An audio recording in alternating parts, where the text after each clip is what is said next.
I'm going to Zambia.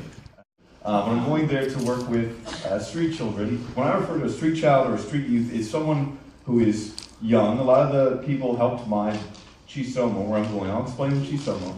They're 10 to 18. That can be younger.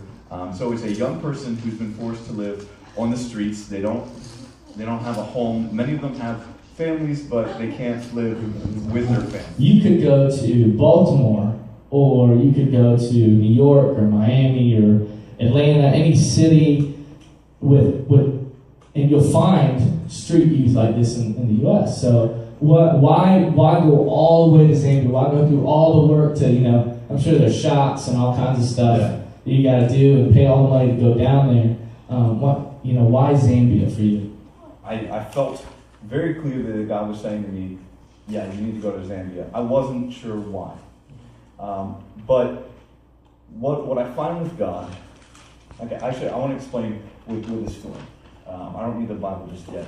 In the book of 2 Chronicles, chapter 20, there's a story about Jehoshaphat. And he was the leader of, Jehoshaphat. And he was the leader of Judah. And there came a time when a lot of enemies came up against him, and he wasn't sure what to do. It was so many enemies, they could easily take him out. And he said, in verse 12, he says this phrase that I love and I use in my life as often as I can. He says, God, I don't know what to do, but my eyes are on you. And so there came a time in my life when I didn't know what to do exactly with my life. I had my own aspirations, I had my own ideas, I was dreaming for myself, but I didn't know exactly what to do with everything. It was such a mess. It was more than I could handle.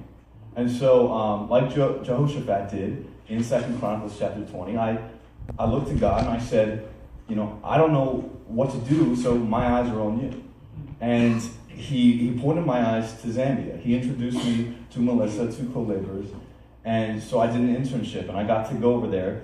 And he pointed my eyes to a group of people that captured my heart. He is living at the shelter that Chisomo provides. And I talked to George actually right after he committed his life to Christ. I asked him, what did you say to God? What did God say to you? What happened, man? And so he was telling me, well, all my life I felt like I've been living in a cage. He said from a very young age, he lived on the street, so he felt like he lived in a cage, and every once in a while he could come out of the cage, but inevitably he always was sent back into the cage. It was a cage that, though he could momentarily be free from, he always ended up going back in. But he said that the moment he committed his life to Christ, that cage was gone. It wasn't just that he was let out for longer. It wasn't just that, he was actually gone. And so that to me spoke so much into my heart about what I know about God and His grace. In Acts chapter 20, verse 24, it says that we are to testify to the good news of God's grace. And my life is worth nothing if I'm not doing that. And so in that moment, George did that. That is what clearly Christ does.